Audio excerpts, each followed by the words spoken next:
विष्णू सहस्रनामाच्या विशेष नामांचा अर्थ बघता बघता आपली 65 श्लोक काल पूर्ण झालेले आहेत. जवळजवळ 600च्या वरती आपले विशेषण पाहून झालेली आहेत. आता 66व्या श्लोकाकडे आज वळूया. पहिलंच विशेषण आहे स्वक्षः. सु अधिक अक्ष असा त्याचा संधी होतो. स्वक्ष. सु म्हणजे चांगले. आपण बऱ्याच ठिकाणी हा प्रत्यय पाहिलेला आहे. आता ज्याचे अक्ष म्हणजे डोळे चांगले आहेत, सुंदर आहेत, याचा अर्थ परमात्म्याचं सगुण रूपातलं वर्णन या विशेषणामध्ये येतं. आता सुंदर याचा अर्थ डोळ्याची जी काही गुणवैशिष्ट्ये आहेत, विशाल नेत्र, कमळाप्रमाणे असणारे खोल असे पाणीदार डोळे, किंवा ज्याला चंद्रसूर्यासारखे तेजस्वी डोळे. कारण चंद्र, सूर्य आणि अग्नी हे ब्रह्मदेव ह्या परमात्म्याचे 3 नेत्र मानलेले आहेत. अशा अर्थाने सुद्धा तो स्वच्छ आहे. पुष्कराक्ष हे विशेषण या अर्थाचं आपण आधीच पाहिलेलं आहे. पुढचं विशेषण आहे स्वअंगः. सु अधिक अंगः. अंग म्हणजे अवयव. त्याचे जे अवयव आहेत, त्याची जी सगुण मूर्तीतली रूप आहे त्याचं, ते अतिशय सुंदर आहे, आकर्षक आहे. सर्वांग सुंदर, शुभांग असं त्याला आपण पाहिलेलं होतं याच्या आधीच्या एका विशेषणात. तर शुभकारक, सुंदर, सौंदर्याने युक्त, तेजस्वी, ज्याची प्रभा आपल्याला दिपवून टाकते, अशा अर्थाने हे स्वक्ष आणि स्वंग ही दोन्ही विशेषणं आलेली आहेत. स्वक्षला त्रक्षसुद्धा विशेषण काही ठिकाणी वापरतात. त्रक्ष म्हणजे 3 अक्ष, डोळे, चंद्र, सूर्य आणि अग्नी. पुढचं विशेषण घेतलेलं आहे शतानंदः. शत म्हणजे शेकडो. शतानंद, शेकडो प्रकारांनी तो आनंदरूप असा नटलेला आहे. म्हणजे एकाच प्रकारचा आनंद परमात्म्याच्या प्राप्तीनंतर होत नाही, तर शेकडो आनंद एकदम प्राप्त झाल्यानंतर जो परमानंद प्राप्त होतो, जो ब्रह्मानंद आपल्याला मिळतो, अशा या ब्रह्मानंदाने परिपूर्ण असलेला असा हा शतानंद आहे, ज्याला पूर्णानंद स्वरूप परमात्मा असं म्हटलं गेलेलं आहे. आता हा जो इंद्रियाद्वारे आपल्याला आनंद मिळतो विषयोपभोगांचा, तो सीमित असतो, क्षणिक काळ टिकणारा असतो. चिरकाल टिकणाऱ्या आनंदाला शतानंद असं म्हटलं आहे. आणि म्हणून केवळ आनंदरूपच तो असल्यामुळे त्या आनंदामध्ये कुठल्याही प्रकारची भेसळ नाही आहे, निर्भेळ आनंद येतो. आनंदच आनंद सगळीकडे असल्याने त्याचं स्वरूप जे आहे ते निर्भेळ, शुद्ध, विशुद्ध अशा प्रकारचं त्या ठिकाणी आपल्याला आनंद तो देतो. पुढचं विशेषण घेतलेलं आहे नंदी. या आनंदाची आपण अनेक विशेषणं पाहिलं. नंदी, नंद, आनंद. पुढचंच पुन्हा आलंय नंदी. आता जो नंद देतो, आनंद देतो, तो नंदी. नंदयती 6 नंदी. तर नंदयती म्हणजे काय, तर जो आपल्याला आनंद देतो किंवा ज्याच्या दर्शनाने आपल्याला हा परमानंद प्राप्त होतो, ज्याच्या अनुभूतीने, प्रचितीने आपल्याला हा परमानंदापर्यंत जाता येतं, असा हा नंदी आहे.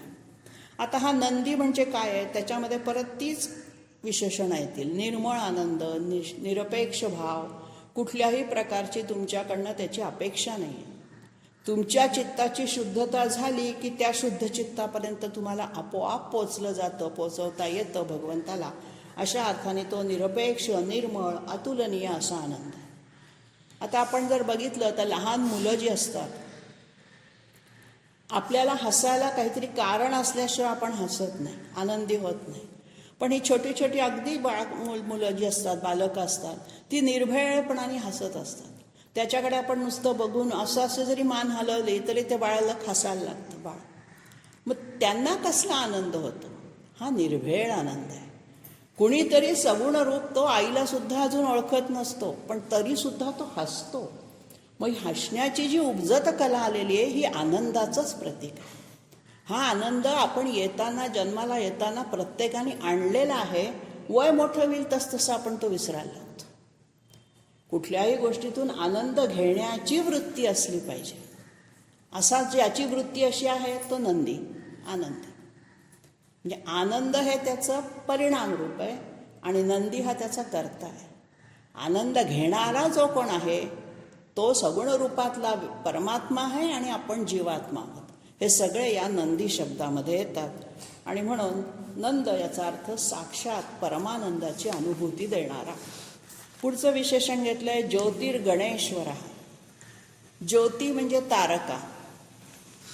तर ही जी ज्योतींचा जो गण म्हणजे समुदाय, हा ज्योतींचा समुदाय म्हणजे काय, तर हा तेजस्वी तेजोगोल आहे. ते आपल्यापासून खूप लांब अंतरावर आहेत, म्हणून आपल्याला ते छोटे छोटे वाटतात तारकापुंज, पण ते आहेत महान तेजस्वी असे तेजोगोल.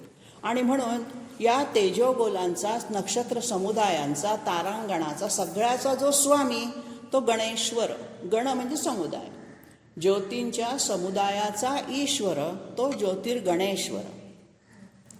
आता हा जो ईश्वर काय करतो, तर सगळ्यांवरती नियंत्रण करतो. आणि म्हणून अवकाशातल्या, आकाशातल्या, पृथ्वीवरच्या, पाताळातल्या, तिन्ही लोकातल्या ज्या ज्या कोणी तेजस्वी घटना आहेत, घटक आहेत, तेज देणाऱ्या वस्तू आहेत, त्या सगळ्यांवरती याचं नियंत्रण आहे.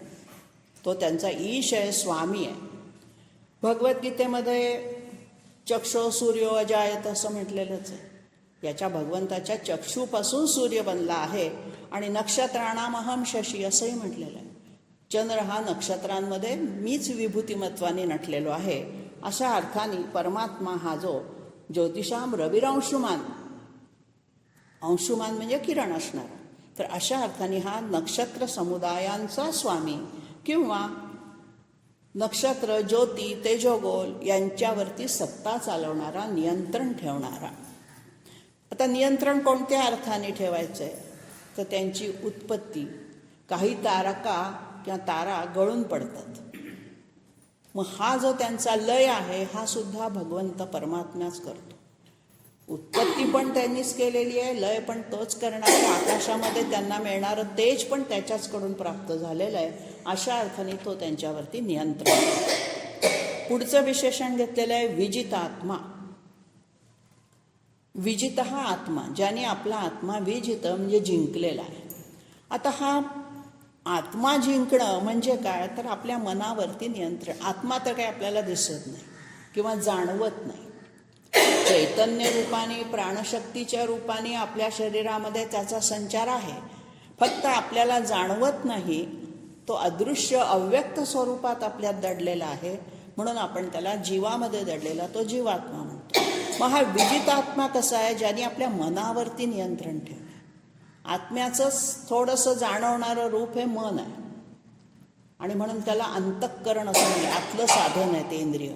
आणि हे मन आपल्याला मात्र जाणवतं. कधी कधी मन उदास होतं, कधी मन आनंदी होतं, ह्याची अनुभूती येते. मन दिसत नाही. शरीराची जर चिरफाड केली सर्जरीच्या वेळेला किंवा अशा, तर मन नावाचा अवयव कुठेही सापडत नाही. हृदय सापडतं, मेंदू सापडतो विचार करणारा, पण मन हे कुठे आहे माहीत नाही. मग हे मन कुठे असतं? मन असतं प्रत्येक पेशीमध्ये. 16,080 पेशी ज्या आपल्या शरीरामध्ये आहेत, त्या प्रत्येकामध्ये सजीव चैतन्य हा आत्मरूपाने आहे. आणि हे न जाणवणारं आत्मरूपाचं चैतन्य आपल्याला जेव्हा मनाच्या रूपातून जाणवतं, त्याला आपण मन असं संज्ञा देतो. तर असा हा विजित आत्मा हा बाह्य विजय आहे इंद्रियांवरती मिळवलेला. आणि पुढचं जे आहे विधेय, अविधेय आत्मा हा आंतरिक विजय, अभ्यंतर विजय त्याला म्हणतात. आता विजितात्मा म्हणजे आपण पाहिलं मनावरती ज्याने जिंकणं म्हणजे काय, तर त्याच्यावरती आपली सत्ता गाजवणं, त्याला आपल्यासारखं आज्ञा दिल्याप्रमाणे वागायला लावणं. राजा एखादं दुसऱ्या राजाला जिंकून घेतो तेव्हा तो त्याचा मांडलिक होतो, त्याचं सगळं त्याला ऐकावं लागतं. तसं मनाला कोणाचं ऐकावं लागतं, तर ह्या परमात्म्याचं ऐकावं लागेल. असा स्वरूपाचा आपला आत्मा केला पाहिजे. आणि म्हणून असा स्वतः भगवंत आहेच, त्यांनी स्वतःच्या आत्म्यावरती तर नियंत्रण ठेवलेलंच आहे, पण हा अविधेय आत्मा आहे. आता अविधेय आत्मा याचं म्हणजे थोडंसं स्पष्टीकरण असं करता येईल की ज्याचं विधान करता येत नाही. विधिविधान म्हणजे शब्दात वर्णन करणं. एखादं वाक्य कसं आहे भगवंत, त्याचं स्वरूप, गुण, लक्षणं वर्णन करताना कुठलंच विधान परफेक्ट ज्याला आपण म्हणतो परिपूर्ण वर्णन करता येत नाही. अशा अर्थाने तो अविधेय आहे. आत्मा कसा आहे, निर्गुण निराकार म्हणजे कसा, एखाद्या माणसाला समजून सांगायला गेल्यानंतर तो असा आहे का नाही, तसा आहे का नाही, मग आहे कसा, तर त्याचं विधान करता येत नाही. त्याला शब्दाच्या मर्यादेत वर्णन करण्याला तो अपूर्ण पडते. आपले शब्द अपूर्ण पडतात. त्याचं स्वरूप इतकं अगाध आहे, म्हटलं तर खूप व्यापक आहे, म्हटलं तर खूप सूक्ष्म आहे. आणि म्हणून अणुरेणुया थोकडा तुका आकाशा एवढा जे तुकाराम महाराज म्हणतात, ते या विजितात्मा अविधेयात्म्याचं वर्णन आहे. त्यांना जो काही दिसलेला आहे हा अवर्णनीय असा आहे, त्याचं वर्णनच करता येत नाही. आणि म्हणून तो म्हणतो की ज्याच्या स्वरूपाविषयी तो एक अमुक एका प्रकारचा आहे, काळा आहे का पांढरा आहे, पिवळा आहे का निळा आहे, त्याची उंची किती, काहीच सांगता येणार नाही. तो नेमका शरीरात आहे कुठे, काहीही त्याचं वर्णन करता येत नाही. असा थोडक्यात म्हणजे तो अवर्णनीय आहे आणि स्ववश आहे, कोणाच्या ताब्यात नाही.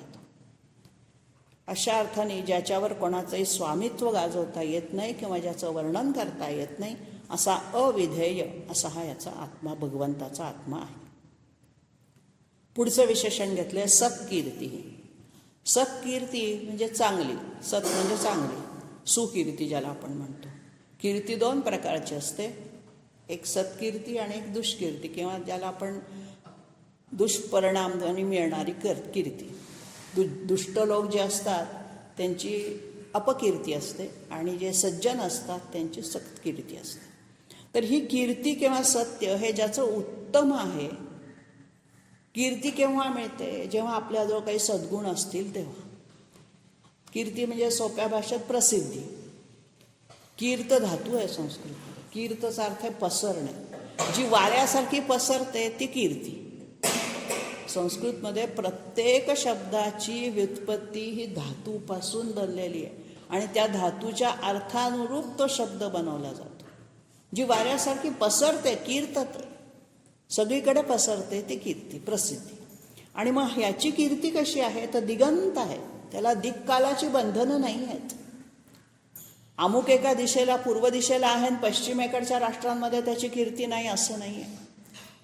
दिगंत कीर्ती आहे. दिग म्हणजे दिशा आणि काल, दिक्कालातीत अशी त्याची कीर्ती आहे, त्याची प्रसिद्धी आहे, त्याची माहिती आहे, त्याचे सद्गुण आहेत.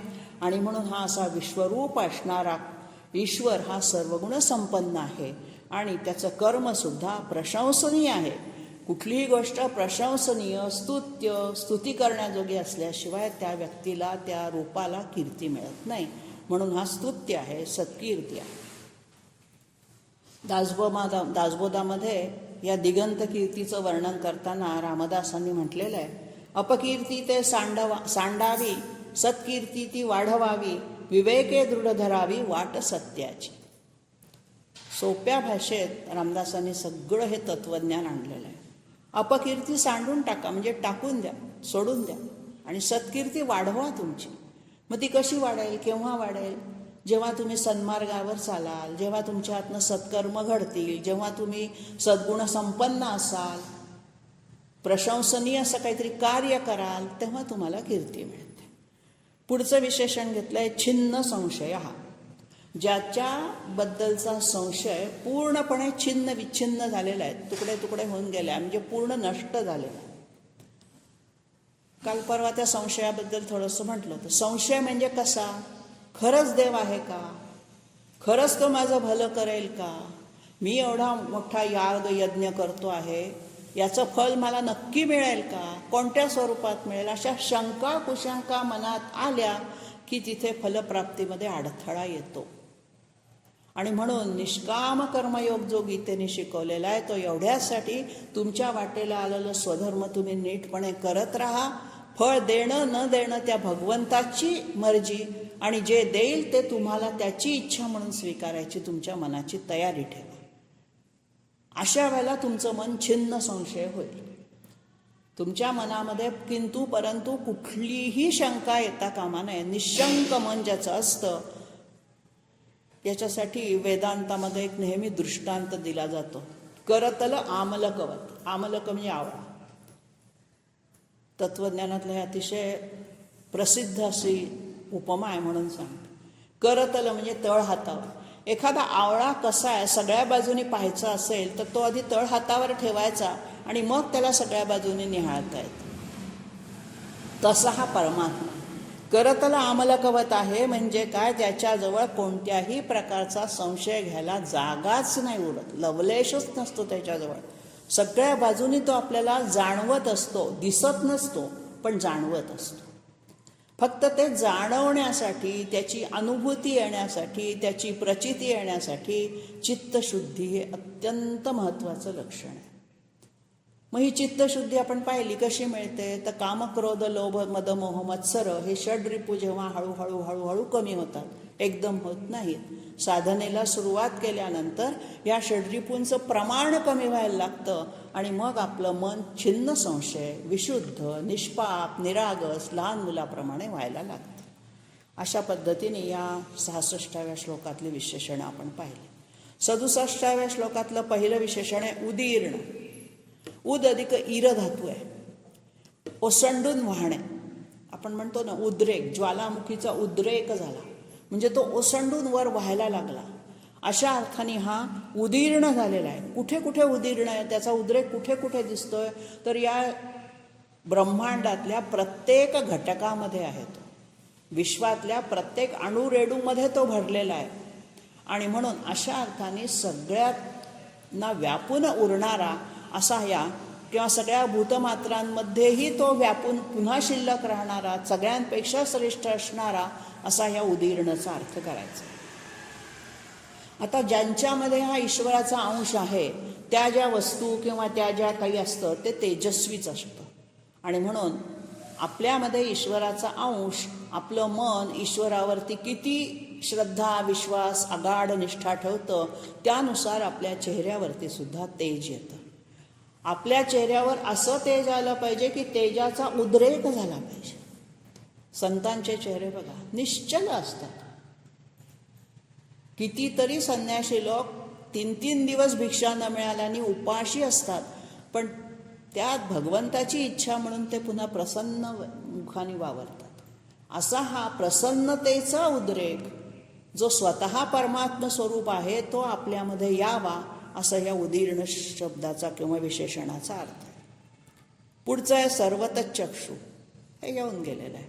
सगळ्या बाजूनी त्याला डोळे आहेत म्हणून तो सर्व साक्षी आहे, सहस्त्राक्ष आहे. सगळे डोळे त्याचे जे काय काम करतात तर प्रत्येक प्राणीमात्रावर, सजीवावर, निर्जीवावर लक्ष ठेवण्याचं काम करतात. आपण जे काही करतो आहोत ते बघणारा कुणीतरी आहे, ही ज्या वेळेला आपल्या मनामध्ये भीती असते, आपण त्याला भीतीच म्हणूया. कारण मला कोणी बघत नाही, मी काय केलं तरी इथे कोण नाही, मी एकटाच आहे. ती मागच्या वेळेला याच्या अर्थाने एक गोष्ट सांगितली होती की एका गुरुने सगळ्या शिष्यांना एक एक एक एक फळ दिलं आणि सांगितलं तुम्हाला जिथे कोणी बघणार नाही अशा जागी जाऊन खा. एका शिष्याने ते परत आणलं, मला अशी जागाच नाही सापडली, कारण सगळीकडेच परमेश्वर मला बघत होता. देव बघत नाही अशी जागाच सापडली नाही मला. अशा अर्थाने हा सर्वतच चक्षु आहे. पुढचं विशेषण घेतलंय अनीश. हे सुद्धा 50व्या श्लोकामध्ये आलेलं आहे. अनीश, अनईश, ज्याचा दुसरा कोणी स्वामी नाही आहे. ईश म्हणजे स्वामी, सत्ता गाजवणारा. अन म्हणजे नाही, ज्याच्यावरती दुसऱ्या कोणाची सत्ता चालू शकत नाही, तो स्वश आहे, स्वतःचाच ईश आहे. अशा अर्थाने अनीश हा शब्द स्ववश, स्वतःच्यावरती स्वतःचाच ताब्या असणारा, स्वयंभू, परिपूर्ण अशा अर्थाने तिथे आलेला आहे. पुढचं विशेषण आहे शाश्वत स्थिर. एकत्र घेतलंय शाश्वत आणि स्थिर. तसं बघितलं तर शाश्वत आणि स्थिरचा अर्थ एकच होतो. जे शाश्वत असतं ते स्थिर राहतं, जे चंचल असतं तेच अस्थिर असतं. पण इथे शाश्वत स्थिर म्हणण्यामागे काय आहे की हा जो भगवंत किंवा परमात्मा आहे हा अनेक युगपर्यंत चिरकाल टिकणारा आहे. ब्रह्मदेवाचा दिवस आपण पाहिला कितीतरी मोठा असतो. आपले हजारो लक्षावधी आपले दिवस होतात तेव्हा त्याचा एक दिवस होतो, वर्ष होतात आपली तेव्हा त्याचा एक दिवस होतो. अशा अर्थाने शाश्वत स्थिर म्हणजे जो नित्य असून सुद्धा त्याच्यामध्ये कधीही हालचाल, बदल, विकार किंवा ज्याला आपण चंचलत्व येत नाही असा हा स्थिर आहे. आणि शाश्वत याचा अर्थ सगळ्या काळांमध्ये त्रिकालाबाधित, दिक्कालातीत असा तो आहे. शाश्वत कशाला म्हणायचं की जे कधीही नष्ट होत नाही. तसा हा अमर आहेच. आणि म्हणून या परमात्म्याला शाश्वत आणि स्थिर दोन्ही एकत्र करून या ठिकाणी विशेषण लावलेलं आहे. स्थिर जो असतो, हा स्थिर जो परमात्मा आहे हा कसा असतो? एका ठिकाणी राहतो परंतु सगळीकडे संचार करू शकतो. ही दोन परस्पर विरोधी विशेषणं त्याची आहेत. सर्वगहाय आहे तो, सगळीकडे जाणाराही आहे आणि शाश्वत स्थिरपणे, म्हणजे सूक्ष्म रूपाने सगळीकडे जातो आणि तितक्याच स्थूल रूपाने तो सगुणामध्ये सुद्धा राहतो, जीवात्म्याच्या रूपाने. पुढचं विशेषण घेतलंय भूशया. भूवी शेते म्हणजे जमिनीवर झोपतो. क्वचित भूमौ शय्या, त्याची सगळी शय्या ही त्याला काही पर्यांक पलंग लागतच नाही. हा भूमीवरती झोपणार आहे, भूमी हीच त्याची शय्या आहे. संन्याशांचं वर्णन करताना म्हटलंय क्वचित भूमौ शय्या क्वचित अपचे पर्यांक क्षयन. तर हा जो भूशय आहे हा कसा आहे? विरक्त आहे, कुठल्याही सुखोपभोगांची त्याला इच्छा नाही आहे. आणि म्हणून संन्यासाश्रमाचं काल जे आपण वर्णन पाहिलं त्याच्यामधलं पहिलं लक्षण आहे भूमिशय्या. भूमी हीच त्याची अंथरूण आहे आणि आकाश हेच त्याचं पांघरूण. म्हणजे ऊन थंडी वारा सगळं सहन करणारा हा तो संन्यासी असतो. सगळ्याचा त्याने त्याग केलेला असतो सुखांचा. अशा अर्थाने हा स्वतःच भूषय आहे. ज्या वेळेला रामावतारातली कथा आपल्याला माहिती आहे, लंकेमध्ये जायचं होतं आणि मध्ये समुद्र आडवा आला. त्या रामचंद्राच्या अवतारामध्ये श्रीरामाने सागराची विनंती केली आहे, सागराला हात जोडून आराधना केली आहे, प्रार्थना केली आहे की मला वाट दे. तो जर त्यांनी जर ऐकलं नसतं किंवा त्याच्यासाठी त्याला एक बाण मारला तर वाट करणं रामाला सोपं होतं.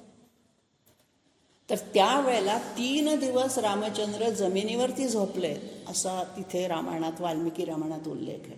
त्याही अर्थाने रामावतारातला इथे भूषय हा संदर्भ जोडता येतो. पुढचं विशेषण घेतलंय भूषणा.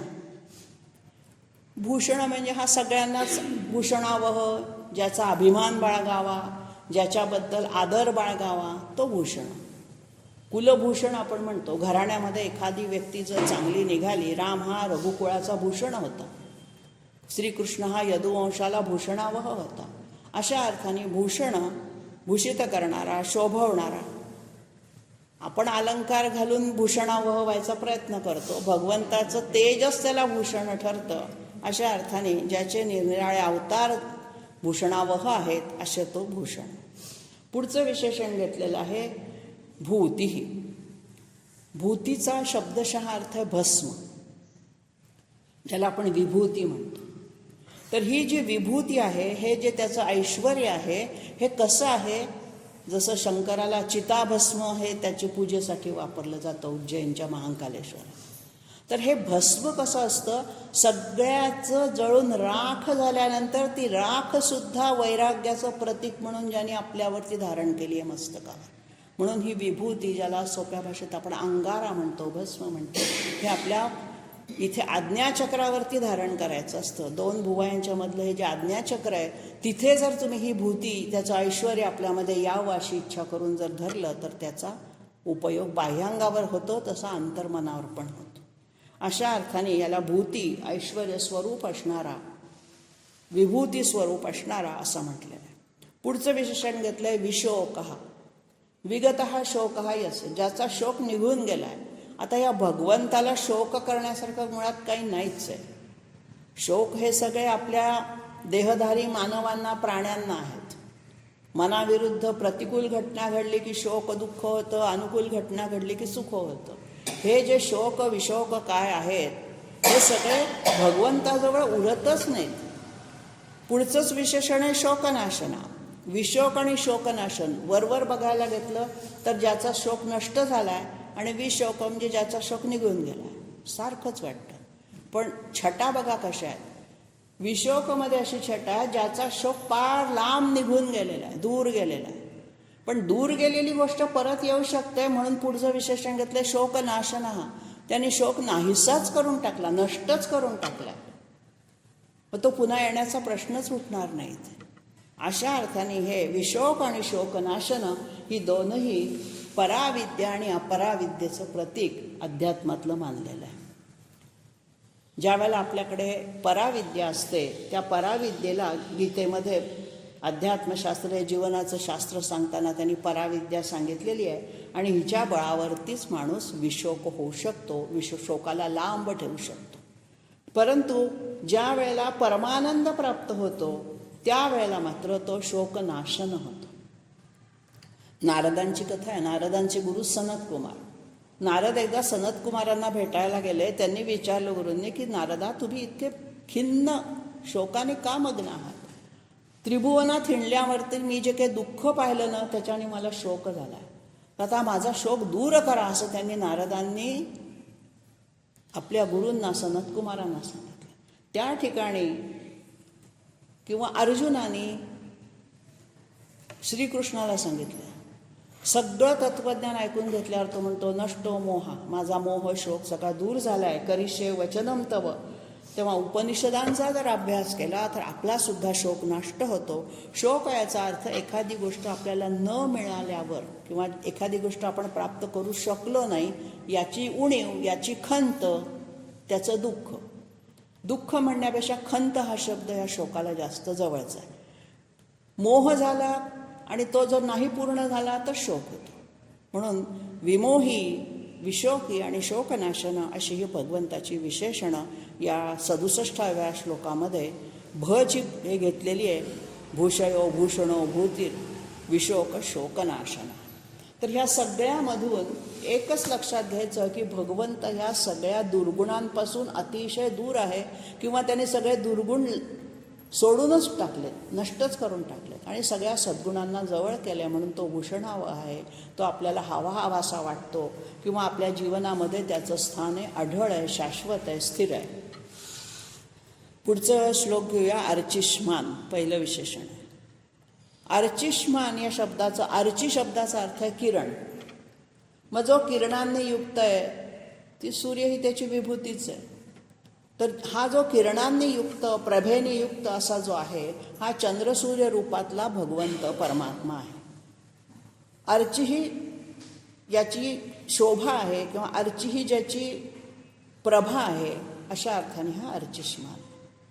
आता आणखीन एक त्याच्यामध्ये येतो की अग्नी हा सुद्धा अर्चिष्मान असतो. अग्नीची यजुर्वेदामध्ये होमाच्या संदर्भात 2 रूपं सांगितली. एक सधूम म्हणजे ज्याच्या निर्धूम आणि सधूम. हा जो सधूम आहे ज्याच्यामध्ये धूर असतो आणि जो निर्धूम आहे त्याच्यामधला धूर निघून गेल्यानंतर धगधगतं नुसतं जे अग्नीचं स्वरूप आहे ते धूर नसलेलं आहे. म्हणजे खूप पूर्णपणाने पेटल्यानंतरचं त्याचं रूप हा ज्ञानाग्नीचं वर्णन आहे. असं गीतेमध्ये देवयान आणि पितृयानाचं वर्णन केलं आहे. शुक्ल पक्ष आणि कृष्ण पक्षाचं वर्णन केलं आहे. तेच निर्धूत आणि धूमयुक्त अशा अर्थाने अर्चिष्मान या विशेषणामध्ये त्यांना दाखवायचं आहे. आता हा सधूम जो आहे हा मलिन असतो, धूर असतो, त्याच्यामध्ये त्याला म्हणून कृष्णगती असं गीता म्हणते. आणि जो निर्धूम आहे हा उज्ज्वल आहे, शुक्लगतीने जाणारा, देवाकडे जाणारा. आणि सधूम हा देवयान आणि पितृयान अशी 2 त्यांनी मार्ग सांगितले. म्हणजे मरणानंतर आत्मा ज्या मार्गाने जातो त्याचं वर्णन करताना हा निर्धूत कल्मश असा हा विशेषणात्मक भाग गीतेमध्ये वापरलेला आहे. त्याचंच स्वरूप इथे अर्चिष्मानमध्ये सांगायचं आहे. अर्चिरादि मार्ग असं या देवयानाला गीता म्हणते. अर्चित असं पुढचं विशेषण आहे. तोच शब्द आहे अर्ची. पण ज्याच्या प्रभायुक्त किरणांच्या साह्याने ज्याची अर्चना म्हणजे पूजा होते तो अर्चित. आता आपण ह्याची जी पूजा करतो ही काही प्रत्यक्ष पाणी घाला, दूध घाला, गंध लहा असं करायलाच पाहिजे असं का नाही. मानसपूजा पण सांगितलेली आहे शंकराचार्याने. तर अशा पद्धतीने विश्वपूजित असलेला या सगळ्या विश्वाकडून आस्तिक असो नास्तिक असो सगळेजण या विश्वाच्या मध्ये जीवात्म्याच्या रूपाने असणारे जे जे कोणी आहेत त्यांना हा पूजनीयच आहे, वंदनीयच आहे. त्याच्याबद्दल त्यांच्या मनामध्ये आदर हा असलाच पाहिजे. आणि म्हणून हा ध्यान, भक्ती, कर्म, ज्ञान या सगळ्या साधनांनी, मार्गांनी ज्याची पूजा केली जाते. भगवंताची साधना किंवा आराधना करण्याचे जे मार्ग आहेत ते भिन्न आहेत, पण त्या मार्गाने जे मिळवायचं आहे ते मात्र एकच आहे, तो म्हणजे परमात्मा. असा हा अर्चिष्मान पण आहे, अर्चित पण आहे. पुढचं विशेषण घेतलंय कुंभ. कुंभ म्हणजे घडा, कलश आपण ज्याला म्हणतो. पूजेमध्ये आपण कलश स्थापना करतो, नवरात्रात घटस्थापना करतो, तेव्हा घट कलश म्हणजे कुंभ, मातीचा घडा त्याला आपण म्हणूया. तर ह्या कुंभामध्ये काय असतं तर जल साठवून ठेवण्याची क्षमता असते. आपण पाण्यासाठी माठ वापरतोच. तर हे जे जल आहे हे विष्णू त्या पूजेच्या वेळेला, मग ती सत्यनारायणाच्या असो किंवा कोणत्याही कलश स्थापनेच्या वेळेला आपण म्हणतो पा, कलशस्य मुखे विष्णू मध्ये कंठे रुद्र समाश्रिता मूले तस्य स्थितो ब्रह्मा मध्ये मातृगणा स्मृता, असा एक पौरोहित्यातला श्लोक. कलशाच्या मुखावरती विष्णू राहतो, मध्ये मातृगण 16 मातृका ज्या आहेत त्या मध्ये राहतात.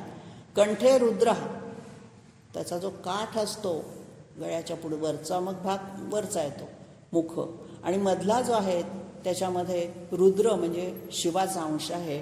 आणि मूले तस्य स्थितो ब्रह्मा, तळाशी त्याच्या ब्रह्मा परमात्मा राहतो.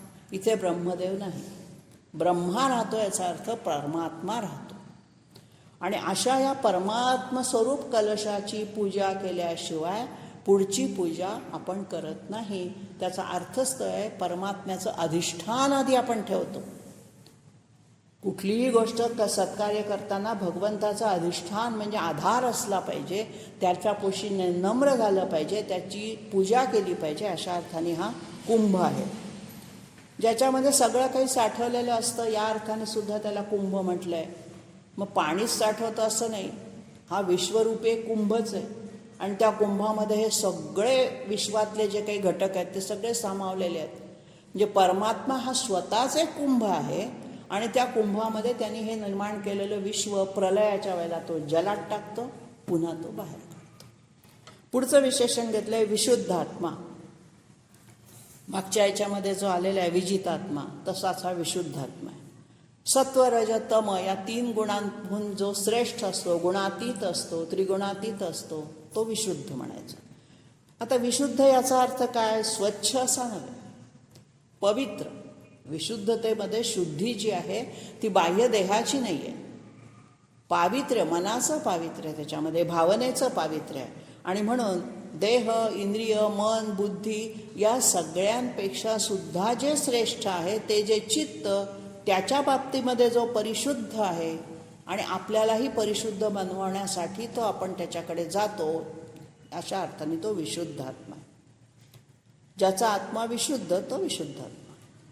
त्याच अर्थाचं पुढचं विशेषण घेतलंय विशोधन. तो स्वतः तर शुद्ध स्वरूपाचा आहेच, पण तो दुसऱ्यांनाही शुद्ध करतो.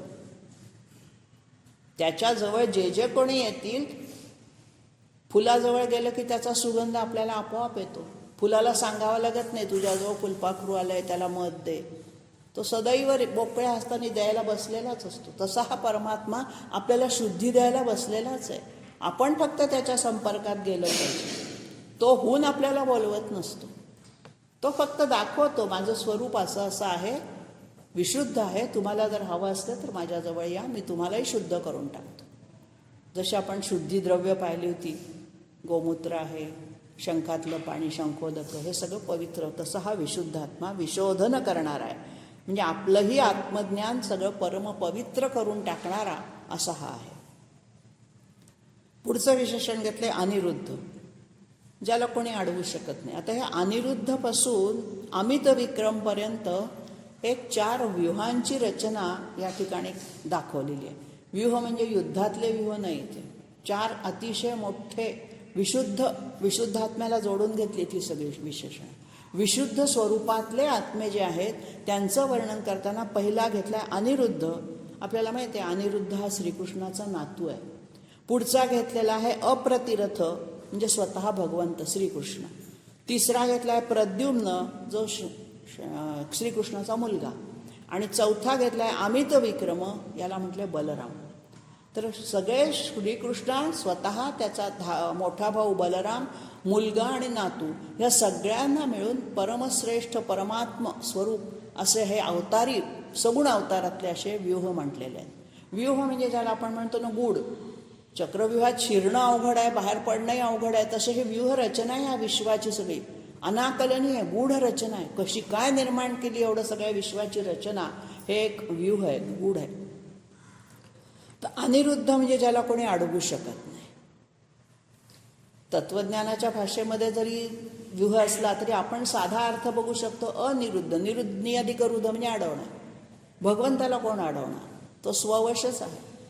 पुढचं घेतलंय अप्रतिरथ. अप्रतिरथ म्हणजे ज्याचा रथ कोणी तोडू शकत नाही किंवा ज्याला कोणी विरोध करू शकत नाही, ज्याला आपण सदैव गतिमान असणारा अप्रतिरथ, ज्याला कोणी अडवू शकत नाही, ज्याच्या तोडीचं तुलनेचं कोणी नाही, अशा अर्थाने त्याला म्हटलंय. पुढचं आहे प्रद्युम्न. द्युम्न शब्दाचा अर्थ आहे धन, श्री. तर हा जो प्रद्युम्न विशेष पद्धतीने असलेला अतिशय शुद्ध असं धन, त्याला प्रद्युम्न म्हटलंय. आणि हे ज्याच्याजवळ असतं त्याच्या स्वरूपाला, प्रद्युम्नाला कामदेवाचं स्वरूप मानलेलं आहे. पुढच्या एका श्लोकामध्ये 17व्यामध्ये याचं विशेष जास्त हे दिलेलं आहे वर्णन. तर आपल्याला एवढंच फक्त समजून घ्यायचं आहे की जो अडवू शकत नाही त्याला कोणी, त्याचा रथसुद्धा अप्रतिम आहे आणि ज्याला कोणीही त्याचा रथ थोपवू शकत नाही. आणि जो प्रद्युम्न म्हणजे विशेष प्रकारच्या पौरुषरूपी धनाने युक्त आहे. आणि अमित विक्रम म्हणजे ज्याचा पराक्रम अतुलनीय आहे, अमित आहे, मोजताच येत नाही हा किती पराक्रमी बलशाली आहे तो. आणि म्हणून ज्याच्या पराक्रमाला मर्यादा नाही, ज्याच्या पराक्रमाची गणना करता येत नाही, असा हा अमित विक्रम असणारा, विक्रम म्हणजे पराक्रम. अशा या चारही विशेषणांमधून आपण फक्त एवढं लक्षात घ्यायचं की याच्यामध्ये भगवंताचं स्वरूप सांगण्याचा थोडासा अल्पसा प्रयत्न आहे. शब्दात बांधता येत नाही, पण आपण शब्दात बांधण्याचा प्रयत्न करतो. परवा सांगितलं होतं की एखादी गोष्ट आपल्याला छान दिसली की आपण म्हणतो काय गोड बाळ आहे ते. आता गोड ही जिभेची रुची आहे, पण आपण बघून म्हणतो गोड आहे. हे जे वर्णनाचे जे आपले शैली आहे ना, अशी ही सगळ्या विशेषणांची शैली आहे. निरनिराळ्या शब्दातून समजावून सांगण्याचा प्रयत्न केला आहे. आणि अनिरुद्ध, अप्रतिरथ, प्रद्युम्न आणि अमित विक्रम सगळ्याचा अर्थ शेवटी हाच काढायचा की हा जो विशुद्धात्मा आहे, जो सर्वांना शुद्ध करणारा आहे, जो स्वतःच्यावरती स्वतःचं स्वामित्व गाजवणारा आहे किंवा स्वतःवरती दुसऱ्या कोणाचंही सत्ता तो मानणार नाही, जुमानत नाही, अशा अर्थाचा हा अर्चिष्मान अर्चित आहे. आणि हा संपूर्ण विश्वाचा जो करता धरता हा स्थिर रूपातला भगवंतच. पुढचं विशेषण आहे कालनेमी निहा. कालनेमी हा शब्द येऊन गेलाय कालचक्र या अर्थाने, पण इथे तो अर्थ नाही. कालनेमी नावाचा राक्षस होता. रामायणाच्या काळामध्ये ज्या वेळेला हनुमान लक्ष्मणाला ज्या वेळेला ती शक्ती लागते, इंद्राची वासवी शक्ती, इंद्रजितची, त्यावेळेला हिमालयामधून संजीवनीची वनस्पती आणायला त्याला पाठवलं जातं. तर रस्त्यात त्याला या कालनेमी राक्षसाने अडवलं आहे आणि त्याच्याशी हनुमंताचं युद्ध झालं आहे आणि हनुमंताने त्या कालनेमीचा वध केलेला आहे, अशी रामायणामध्ये कथा आहे. तर या कालनेमी निहा, निहा म्हणजे ठार मारणारा, हनन करणारा. मग ज्याला कालनेमी राक्षसाला ज्याने मारलं, पुन्हा सगुण रूपातला हनुमंत. हनुमंत ही रुद्रदेवताच आहे, शंकराचाच अवतार त्याला मानलेला आहे. आणि म्हणून असा हा कालनेमी निहा वीर हा. तर अशा हनुमंताच्या वीरभद्र किंवा वीर हनुमान हा आपण सगळ्या ठिकाणी वर्णन करतोच हनुमंताचं. पराक्रमी, बलशाली, शूर, वीर ही विशेषणं खूप वेळा येऊन गेलीत. पुढचं विशेषण आहे शौरी. हेही 37व्या श्लोकात आपण पाहिलं होतं. शौरी वंश आहे. वसुदेवाचा जो यदुवंश आहे त्याच्यामध्ये शौरी नावाचा राजा होता आणि त्याच्या वंशात जन्मलेले सगळे शूरवीर पराक्रमी आहेत. म्हणून शौरी असं त्या भगवंताला श्रीकृष्ण रूपातल्या सगुण रूपाला म्हटले. त्याच अर्थाचं पुढचं विशेषण आहे शूरजनेश्वर. जनेश्वर लोकाध्यक्ष, सुराध्यक्ष आपण जे म्हटलं, लोकेश्वर आहे, हा जनांचा ईश्वर आहे. पण कसा आहे, हा शूर आहे. पुन्हा शूरवीर हे तेच आहे किंवा शौर्य वंशात जन्मलेला त्यालाही त्याच्याही अर्थाने त्याला शूर म्हटलेलं आहे. तर अशा या रूपामध्ये असणारा हा जो भगवंत आहे, सगुण रूपातला घ्या किंवा निर्गुण रूपातला घ्या, प्रत्येक क्षणी त्याचं सामर्थ्य, सौंदर्य हे वर्णन केलेलं आहे. हे कालातीत, दिक्कालातीत आहे. त्याच्या सामर्थ्याची तुलना करता येत नाही, त्याच्या सौंदर्याशी कशाची तुलना होऊ शकत नाही, त्याच्या स्थिरतेचीही कशाशी तुलना होऊ शकत नाही. अशा अर्थाने हा अनुपमेय, एकमेवा द्वितीय असा शब्द त्याला जास्त चांगला. त्याच्यासारखा तोच. आईचं प्रेम कसं आहे त्याला उपमाच नाही. आईचं प्रेम हे आईच्या प्रेमासारखंच असतं, त्याला दुसऱ्या कुठल्याही प्रेमाची उपमा देता येत नाही. एकमेवा द्वितीय असतं. तसं इथे भगवंताची सगळी विशेषणं हेच सांगतात की परमात्मा, भगवंत, परमेश्वर हा त्याच्यासारखाच तो आहे, सर्व शक्तिमान आहे, सगळ्या सौंदर्याने सद्गुणांनी नटलेला आहे. आणि म्हणून त्याला त्रिलोकात्मा असं पुढच्या विशेषणात म्हटलं. या तीनही लोकांचा तो आत्मा आहे, स्वामी आहे. आता ह्या तिन्ही लोकांमध्ये त्याचे स्वर्ग, मृत्यू आणि पाताळ हे 3 लोक आपण पाहिलेच आहे. त्रिलोकात्मा आणि त्रिलोकेश दोन्ही पुन्हा एकाच अर्थाची विशेषण आहे. मी म्हटलं सुरुवातीला विष्णू सहस्त्रनामातल्या विशेषनामांचा अर्थ समजून घ्यायला वेळ लागतो. पुन्हा पुन्हा ती येतात, फक्त थोडासा संदर्भ बदलतो. आता हा जो त्रिलोकात्मा आहे हा तिन्ही लोकात राहतो किंवा तिन्ही लोक हे त्याचं स्वरूप आहे, त्यांनी बनवलेले आहे अशा अर्थाने. म्हणजे काय तर या त्रिभुवनामध्ये एकच आत्मतत्व सगळ्या रूपाने नटलेलं आहे. सगळ्याचं मूळ शोधायला गेलो तर आपण आत्मतत्वाने भरलेलं सगळं हे विश्व आपल्याला दिसतं. त्रिलोकेश म्हणजे पुन्हा या तिन्ही लोकांचा स्वामी. म्हणजे ह्या त्रिलोकातला प्रत्येक घटक त्याच्या आज्ञेनुसार वागावंच लागतं त्याला. अशा अर्थाने मग ते सूर्यचंद्र असतील, त्यांनी निर्माण केलेल्या मातृगणाच्या देवता असतील, सगळ्या देवतासुद्धा भगवंताच्या परमात्म्याच्या आज्ञेतच राहतात. त्यांची आज्ञा मोडणं कोणालाही शक्य नाही. अशा अर्थाने तो स्वामी आहे, त्रिलोकेश. आता हा जो त्रिलोकेश आहे हा परमात्मा कसा आहे पुन्हा त्याचं वर्णन करताना म्हटलंय केशव. हेही विशेषण आपण पाहिलं. संदेच्या नामातलं पहिलं जे आहे केशवाय नामा, हा केशव शब्द अनेक अर्थाने विष्णू सहस्रनामात आलेला आहे. आणि हा केश शब्दाचा खरा अर्थ आहे केस. मग केश, ज्याचे केश सुंदर आहेत. आता केस हे एक सौंदर्यामध्ये भर टाकणारं लक्षणच असतं. जसा तो अलंकाराने नटलेला आहे तसा तो श्रीकृष्ण अवतारात पहा, रामाच्या अवतारात पहा, सगळ्या त्यांनी अशा केस वाढवण्याची, पुरुषांनी सुद्धा त्या काळामध्ये केस ठेवण्याची पद्धत होती सौंदर्यासाठी म्हणून. तर हा जो केश आहे हा 3 पद्धतीने अर्थ लावला जातो. केशव अशी फोड केली. कोणाचे शव म्हणजे प्रेत. महाभारतामध्ये ज्या ज्या वेळेला नरसंहार झाला त्यावेळेला त्या प्रत्येक प्रेताला अग्नी देणे शक्यच नव्हतं, सगळी पाण्यात फेकली गेली असं वर्णन आहे. आणि मग नंतर ती सगळे शव गेले कुठे तर तो त्या अर्थाने त्याला केशव म्हटलंय. किंवा ज्याचे केश सुंदर आहेत असंही म्हटलंय. किंवा क म्हणजे ब्रह्मा, श म्हणजे विष्णू आणि व म्हणजे महादेव. अशी फोड करून ब्रह्मा, विष्णू, महादेवाचं सुद्धा ज्याच्यामध्ये स्थान आहे, ज्यांना त्यांनी निर्माण केलं, अशा अर्थाने सुद्धा त्याला केशव म्हणतात. पुढचं विशेषण घेतले केशी. हा केशी नावाच्या राक्षसाला त्यांनी ठार मारलं. हेही विशेषण आपल्याला आपण पाहिलंय. आज जर तुम्ही मथुरेला गेलात तर केशी घाट आहे तिथे. त्या केशी घाटावरती ही कथा घडली आहे की केशी नावाचा राक्षस, मी ती सांगितली होती गोष्ट, की श्रीकृष्णाचा मित्र एकदा म्हटला की मला कोणीच मानत नाही, सगळे तुलाच नमस्कार करतात, थोड्या वेळाकरता तुझा मोर मुकुट आणि हे दे ना मला बासरी.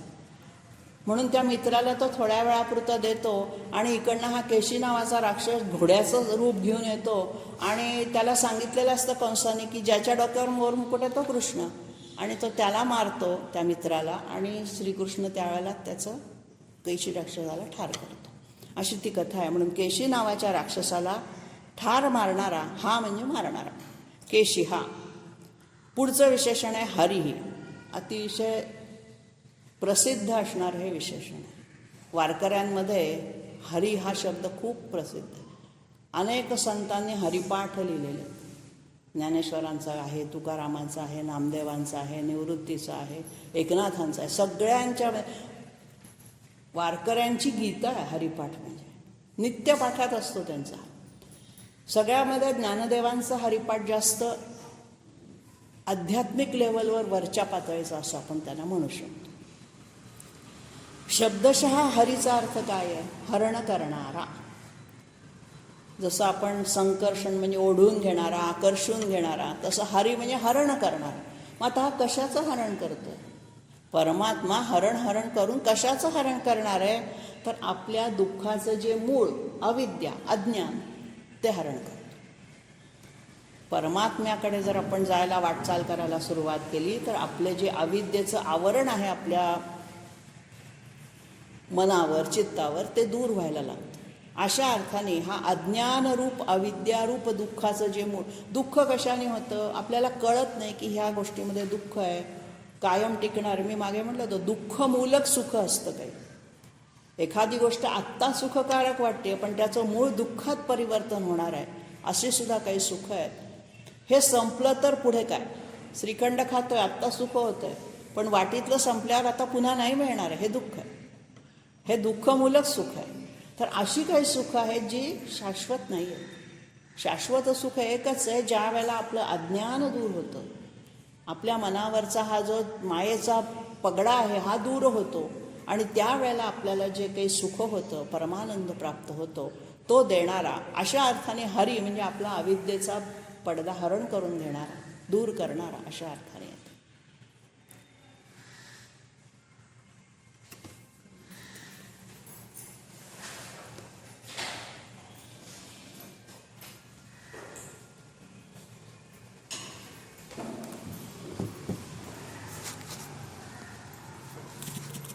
बसायला आता